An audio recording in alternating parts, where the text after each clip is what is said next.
அவர் போட்டிருந்த ஷர்ட் நான் செலக்ட் பண்ண ஷர்ட் மாதிரி இருந்ததே. இந்த ஷர்ட்டை நான் செலக்ட் பண்ணி வச்சிருக்கேன். செலக்ட் பண்ணிருந்தா நீங்க கையில வச்சிருக்கணும். நெக்ஸ்ட் வீக் எனக்கு வெட்டிங் டே. இந்த ஷர்ட் அவருக்கு போட்டோ எடுத்து சென்ட் பண்ண. அவரும் பிடிச்சிருக்குன்னு சொல்லிட்டாரு. ப்ளீஸ் அதை என்கிட்ட கொடுத்துருங்க. எனக்கும் தான் இந்த ஷர்ட் ரொம்ப பிடிச்சிருக்குங்க. என்னோட ஹஸ்பண்டுக்கு இது ரொம்ப பொருத்தமா இருக்கும்னு எடுத்திருக்கேன். நமக்குள்ள எதுக்கு ஆர்குமெண்ட்? நீங்களே எடுத்துக்கோங்க. ரொம்ப தேங்க்ஸுங்க. நான் அந்த பொண்ணுக்கு விட்டு கொடுத்த ஷர்ட்டை இவர் எப்படி போட்டிருக்காரு? இது எனக்கு கொஞ்சம் கூட ஸ்ட்ரைக்கே ஆகல. நல்ல வேலை மீனாட்சி உன்ன மாதிரி எல்லாம் யோசிக்கல. மீனாட்சி மறுபடியும் கால் பண்றா. நீ சொன்ன மாதிரி அவளுக்கு டவுட் வந்துருச்சோ? போன் எடுக்க மாட்டாரே. சரி, போன் அட்டெண்ட் பண்ணி பேசு. இல்ல ஷர்ட் பத்தி கேட்டா நான் என்ன சொல்றது? ஷோ, ஏதாவது சொல்லி சமாளி.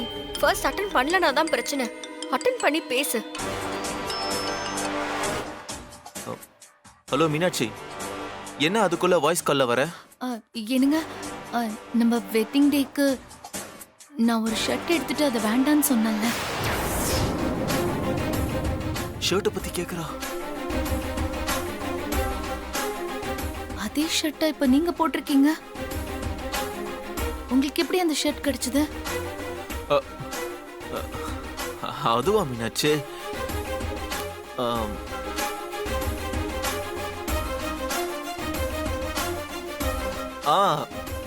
நீ ஆசையா எனக்காக அந்த ஷர்ட்டை செலக்ட் பண்ணி போட்டோ எடுத்து எனக்கு சென்ட் பண்ணல.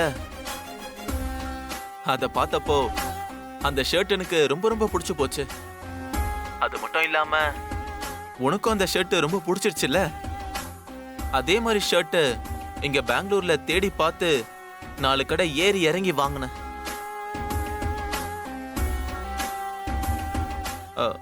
ஏன், என்னாச்சு? அப்படியா? நான் கொஞ்ச நேரத்துல கன்ஃபியூஸ் ஆயிட்டேன். ஏன், எதுக்கு கன்ஃபியூஸ் ஆன? இல்ல, அன்னைக்கு ஒருத்தங்க என்கிட்ட ஆர்கியூ பண்ணி அவங்களோட வுட்பிக்கு இந்த ஷர்ட் எடுக்கிறதா சொன்னாங்க. அது எப்படி உங்ககிட்டன்னு தான். என்ன மீனாட்சி, என்ன சந்தேகப்படுறியா? ஐயோ, அதெல்லாம் இல்லைங்க. எனக்கு உங்க மேல நம்பிக்கை இருக்கு. பாவம், நீங்களே பெங்களூர்ல தனியா கஷ்டப்பட்டுட்டு இருக்கீங்க. இந்த பொம்பளைங்க புத்தியே இப்படிதான்.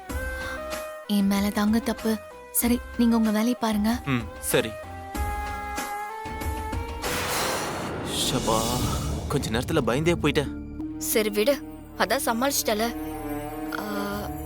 இப்ப சொல்லு, நம்ம ரெஜிஸ்டர் மேரேஜ் பண்ணிக்கலாமா இல்ல கோயில வச்சு தாலி கட்டிக்கலாமா?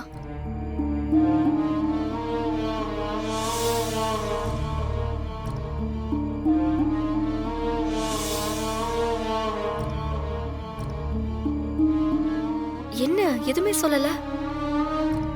ரியா, நம்ம இத பத்தி இன்னொரு நாள் பேசிக்கலாம்.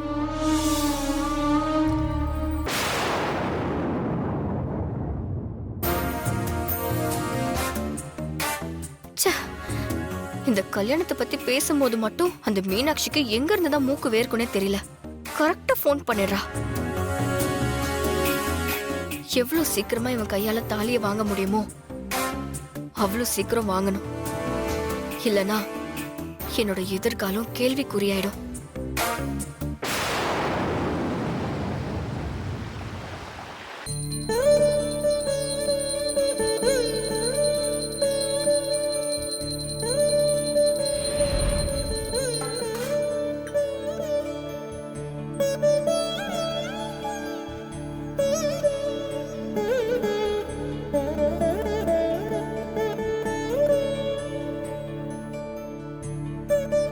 Excuse me, madam.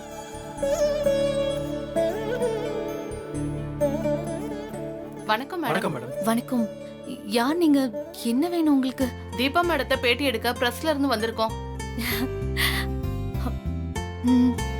Deepa madam சபால பாடின பாட்டு சோசியல் மீடியால வைரல் ஆகி ஒரே நாள்ல 50 லட்சம் பேர் பார்த்திருக்காங்க மேடம். நாங்களும் பார்த்தோம் மேடம். அந்த பாட்டை பத்தியும் அவங்கள பத்தியும் பேட்டி எடுக்கிறது தான் வந்திருக்கோம். ரொம்ப சந்தோஷம். வாங்க, உள்ள வாங்க. வாங்க.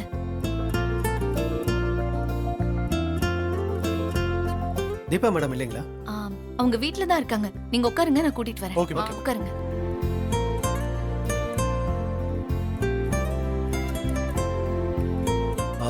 மீனாட்சி, மாமா, யாரும் உங்க?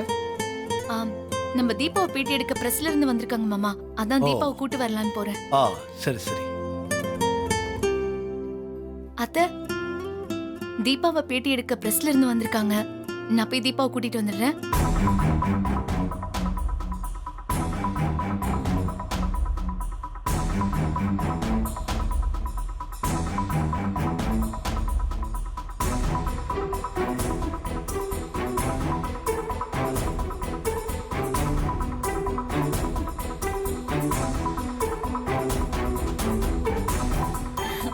தீபா, என்னக்கா? நீ எங்கேயோ போற. ஆனா எவ்வளவு பெரிய லெவலுக்கு போனாலும் இந்த அக்கா மட்டும் மறந்துடாத சொல்லிட்டேன். உன் இன்டர்வியூ எடுக்க பிரஸ்ல இருந்து வந்திருக்காங்க. சீக்கிரம் வா.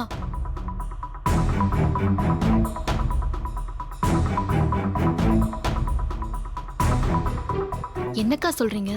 எனக்கு ஒண்ணுமே புரியல. ஐயோ, உன்னை இன்டர்வியூ எடுக்க பத்திரிக்கைக்காரங்க எல்லாம் வந்திருக்காங்க. சீக்கிரம் வா. இல்லக்கா, பேட்டி எல்லாம் வேணாம். நான் வீட்ல இல்லைன்னு சொல்லி அவங்களெல்லாம் அனுப்பி வச்சிருங்க. என்ன தீபா இப்படி சொல்ற? அவங்க கிட்ட நீ வீட்ல இருக்கிறத சொல்லி அவங்கள ஹால்ல உட்கார வச்சுட்டு வந்திருக்கேன். அக்கா, எனக்கு உடம்பு சரியில்லை, ஏதாச்சும் ஒரு காரணம் சொல்லி அவங்கள கொஞ்சம் அனுப்பி வச்சிருங்கக்கா. பேட்டி எல்லாம் வேண்டாம். என்ன தீபா இப்படி சொல்ற? யாருக்கு கிடைக்கும் இந்த பாக்கியம் எல்லாம்? பேரும் புகழும் வீடு தேடி வந்திருக்கு. வேண்டான்னு சொல்ற? வா, வந்து அவங்க கிட்ட பேசு. இல்லக்கா, எனக்கு விருப்பம் இல்லை. தயவு செஞ்சு அவங்கள போக சொல்லுங்க. அண்ணே, தீபா வருவாங்க. நீங்க போய் வந்தவங்களை கவனிங்க. ம், சீக்கிரம் வந்துரு. தீபா, இங்க வாங்க, இப்படி உட்காருங்க.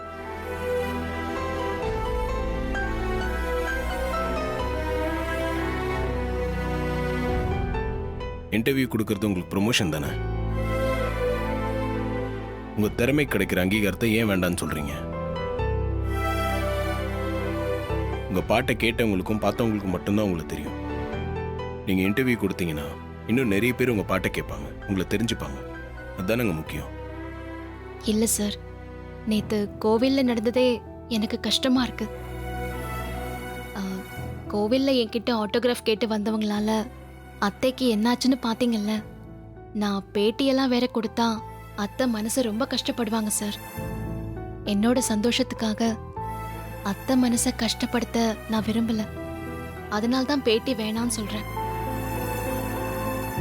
நீங்க யோசிக்கிறது தப்பு. அம்மா கீழே விழுந்தது தற்செயலா நடந்த விஷயம். இதை யாரும் பிளான் பண்ணிலாம் பண்ணல. எல்லா நேரமும் அப்படி நடக்காதுல்ல. இது அம்மாக்கும் நல்லா தெரியும். நானும் அம்மா கிட்ட பேசிட்டேன். அவங்களுக்கு உங்க மேல எந்த கோபமும் இல்லை. இந்த இன்டர்வியூவால உங்களுக்கு மட்டும் பெருமை இல்லை, நம்ம குடும்பத்துக்கு, உங்க அப்பா அம்மாக்கு, ஏன் உங்க ஊருக்கு, இது எல்லாருக்கும் தானங்க பெருமை. நீங்க போயிட்டு வாங்க. இல்ல சார், நேத்து தானே அப்படி நடந்திருக்கு. உடனே பேட்டியெல்லாம் எதுக்கு? கொஞ்ச நாள் ஆகட்டுமே. அப்படியெல்லாம் நினைச்சு இதை தள்ளி போட முடியாதுங்க. மீடியா சப்போர்ட் உங்களுக்கு ரொம்ப முக்கியம். தேடி வந்தவங்களுக்கு மரியாதை கொடுக்கணும். அம்மா கிட்ட நான் பேசிக்கிறேன். போங்க, போய் தைரியமா பேசுங்க. சார், அப்போ நீங்களும் என் கூட வரீங்களா? எனக்கும் கொஞ்சம் தைரியமா இருக்கும்ல. இல்லைங்க, இது உங்களுக்கான இன்டர்வியூ. நீங்க தான் போய் பேசணும். போங்க, பயப்படாம போங்க.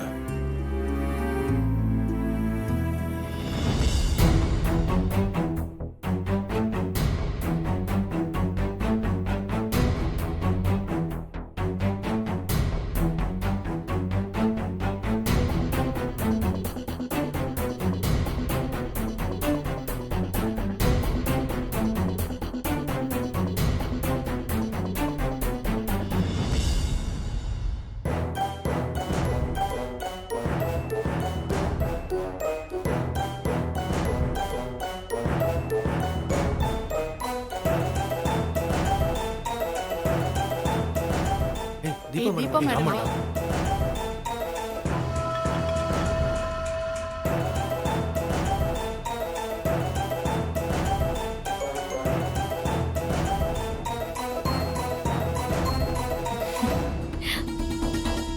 வா.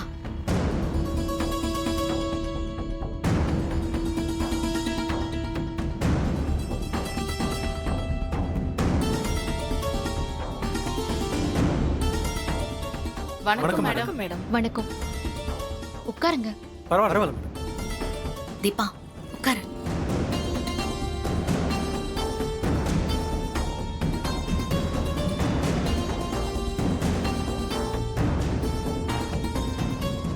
உட்காரு. உட்காரு.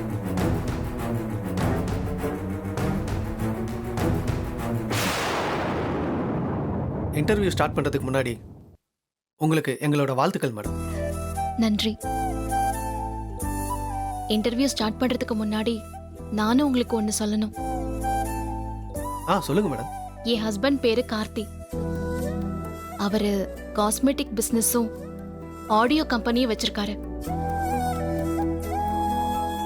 இவங்க என் அத்தை, அவரே என் மாமா. வணக்கம் சார். வணக்கம் சார். இவங்க என் அக்கா மீனாட்சி. வணக்கம் வணக்கம் மேடம். அவங்க என் அக்கா வணக்கம். ஐஸ்வர்யா. வணக்கம் மேடம்.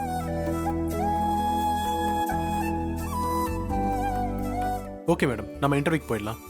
ஆ.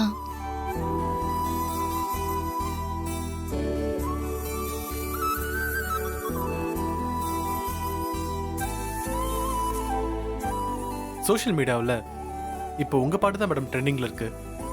அதை பற்றி பேசுறதுக்கு முன்னாடி உங்கள் ஃபேமிலி பேக்ரவுண்டை பற்றி கொஞ்சம் சொல்லுங்கள் மேடம். நீங்கள் எங்கே பிறந்து வளர்ந்தீங்க மேடம்? உங்கள் ஃபேமிலியில் உங்களுக்கு முன்னாடியாக பாடுறவங்க இசையமைக்கிறவங்க யாரும் இருக்காங்களா?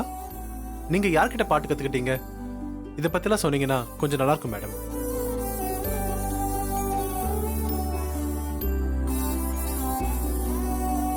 நான் பிறந்து வளர்ந்தது காஞ்சிபுரம் பக்கத்துல சுங்குவார் சத்திரம். ஒரு மிடில் கிளாஸ் ஃபேமிலி தான். எங்க அப்பா கோவில்ல நாதஸ்வரம் வாசிக்கிறவரு. எங்க அண்ணன் தவில் வாசிப்பாரு. எங்க ஊர்ல இருக்கிற கோவில் மட்டும் இல்லாம எங்க ஊர் சுத்தி இருக்கிற எல்லா கோவில்லையுமே கோவில் விசேஷங்கள்ல என்னோட அப்பாவும் அண்ணனும் வாசிப்பாங்க. அப்போ நான் ரொம்ப சின்ன பொண்ணு. நானும் அவங்களோட பாட்டு பாடுவேன். மத்தபடி மியூசிக் ஸ்கூலுக்குலாம் எதுக்கும் போகல. மேடம், சிங்கர் ஆகணுங்கிறது உங்கள் கனவாக இருந்ததா? அதுக்கு நீங்கள் எடுத்துக்கிட்ட முயற்சியை பற்றி சொல்லுங்கள் மேடம். எனக்கு பாடகி ஆகணுங்கிற ஆசை மட்டும்தான் இருந்துச்சு. ஆனா அதை நிறைவேற்றி வச்சது என்னோட ஹஸ்பண்ட் கார்த்திக் சார் தான்.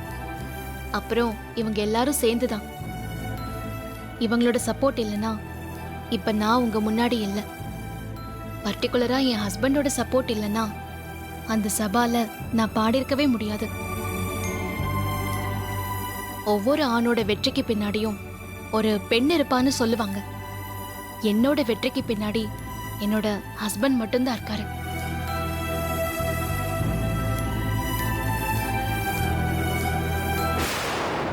கேட்கறதுக்கே ரொம்ப சந்தோஷமா இருக்கு மேடம். எல்லா ஹஸ்பண்டும் உங்க ஹஸ்பண்ட் மாதிரியே இருந்தா லைஃப்ல பெண்கள் எதிர்நீச்சல் போட வேண்டிய அவசியம் இருக்காது மேடம். சொல்லுங்க, உங்க ஹஸ்பண்ட் உங்களுக்கு எந்த விதத்திலாம் ஹெல்ப் பண்ணாரு? என்ன பாட்டுல மட்டும் கான்சென்ட்ரேட் பண்ண சொல்லி என் கூடவே இருந்து எல்லா நேரத்துலயும் என்ன என்கரேஜ் பண்ணது என்னோட ஹஸ்பண்ட் தான்.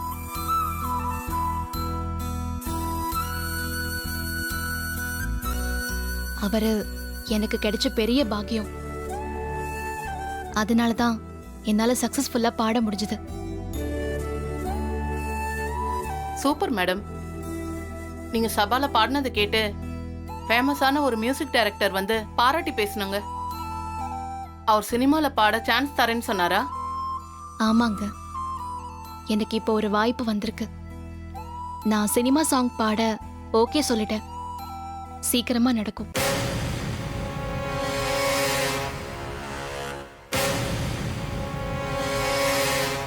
வாழ்த்துக்கள் மேடம். சினிமாவில் நீங்கள் பெருசாக சாதிக்கணும்.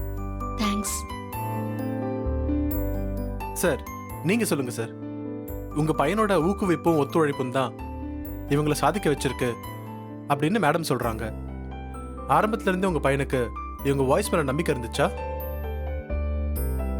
ஆமா, இவங்க யாருன்னு அறிமுகமாறதுக்கு முன்னாடியே இவங்க பாட்டு அவனுக்கு அறிமுகமாயிடுச்சு. ரொம்ப பெக்யூலியர் வாய்ஸ்.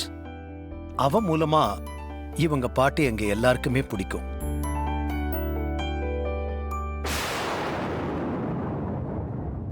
உங்க மருமக ஒரே நாள்ல இவ்வளவு பெரிய சிங்கரா மாறுவாங்கன்னு நீங்க எதிர்பார்த்தீங்களா?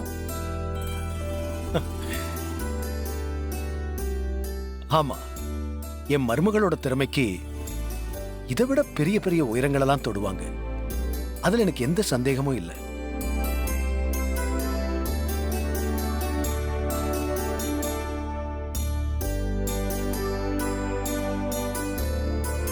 மேடம், உங்க மருமகளுடைய திறமையை பத்தி நீங்க என்ன சொல்றீங்க?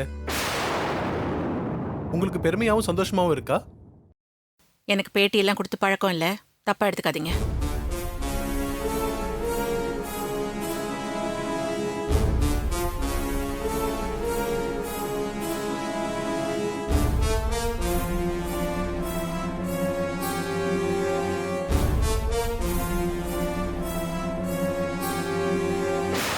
மேடம், ஆ, இதுக்கு மேல சொல்ல ஒன்றும் இல்லை.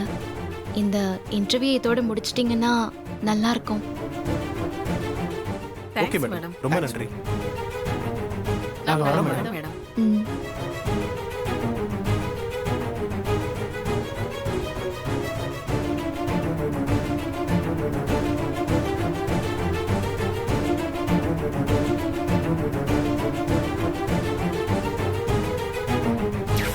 என்னை பாட்டில் மட்டும் கான்சென்ட்ரேட் பண்ண சொல்லி என் கூடவே இருந்து எல்லா நேரத்துலையும் என்னை என்கரேஜ் பண்ணது என்னோட ஹஸ்பண்ட் தான்.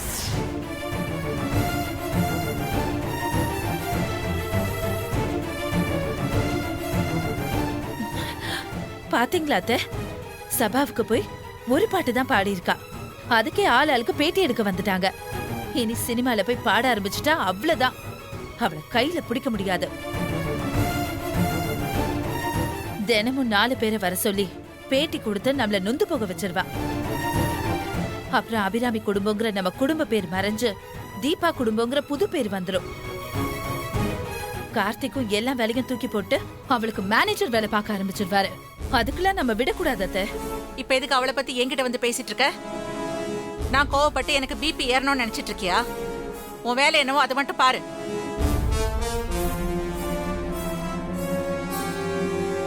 இல்ல அத்தை, என்ன நடக்குதுங்கிற உண்மையை சொல்லி உங்களை எச்சரிக்கை பண்றேன். நீ எந்த உண்மையும் என்கிட்ட சொல்ல வேண்டாம். கிளம்பினா போதும், கிளம்பு. தீபா பேட்டி கொடுத்ததை பார்த்து டைஜஸ்ட் பண்ண முடியாம அத்தை டென்ஷனா இருக்காங்க போல. கிளம்பு.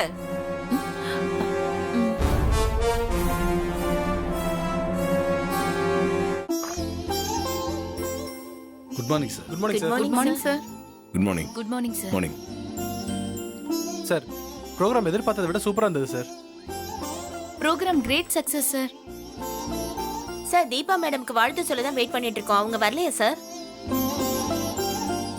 இல்ல, அவங்க அம்மா கூட வீட்டில் இருக்காங்க. இப்படி ஒரு ப்ரோக்ராமை நாங்கள் பார்த்ததே இல்லை சார். உங்களுக்கும் அவங்களுக்கும் ரொம்ப தேங்க்ஸ் சார். அந்த ப்ரோக்ராம் நடக்கிறதுக்கு முக்கிய காரணமே நீங்க தான். இளையராஜா கூட சேர்ந்து போராட்டத்தில் கலந்துக்கிட்டது, போஸ்டர் ஒட்டுறதுக்கெல்லாம் பெரிய ஹெல்ப் பண்ணியிருக்கீங்க. அதுக்கு நான் தான் அவங்க எல்லாருக்கும் தேங்க்ஸ் சொல்லணும். சார், சோஷியல் மீடியால நாம தான் சார் நம்பர் 1. நம்ம கம்பெனிக்கு நல்ல பேரும் புகழும் கிடைச்சிருக்கு. இதை விட்டுறக்கூடாது சார். கண்டிப்பா. ஸ்டேட்ல இருக்கிற எல்லா டிஸ்ட்ரிக்ட்லயும் ஒரு டிஸ்ட்ரிக்ட் விடாம ப்ரோக்ராம் பண்ணணும் சார். எனக்கும் அந்த ஐடியா இருந்துச்சு.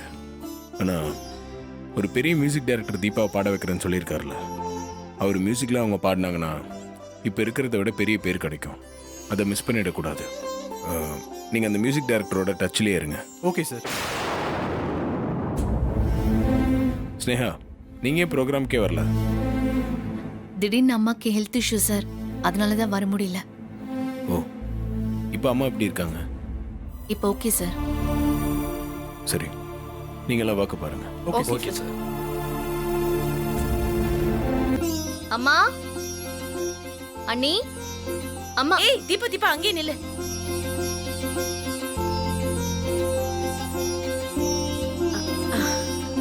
என்னாச்சுமா? எதுக்கு இந்த வாசல்லே நிக்க சொல்லிட்ட? சொல்றேன் இரு. மைதிலி இன்னும் உள்ள என்ன பண்ணிட்டு இருக்க? தீபா வந்துட்டா பாரு, சீக்கிரம் வா.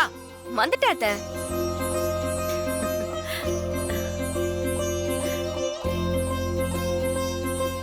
ஓ இதுக்கு தான் நிக்க சொன்னியாமா? எதுக்குமா இதெல்லாம்? ஏய், அங்க எவ்ளோ கூட்டம், எவ்ளோ கைத்தட்டல. அங்க இருந்த அத்தனை பேரோட கண்ணு உன் மேலதான் பட்டுச்சு. ஊர் கண்ணு மட்டும் இல்ல தீபா, ஏன் கண்ணு அத்தை கண்ணு கூட உன் மேல பட்டிருக்கும். திருஷ்டி கழிக்க வேண்டாமா? போங்க அண்ணி, சும்மா கிண்டல் பண்ணாதீங்க. கிண்டலுக்கு சொல்லல தீபா, உண்மையதான் சொல்றேன். அத்தை இத பிடிங்க.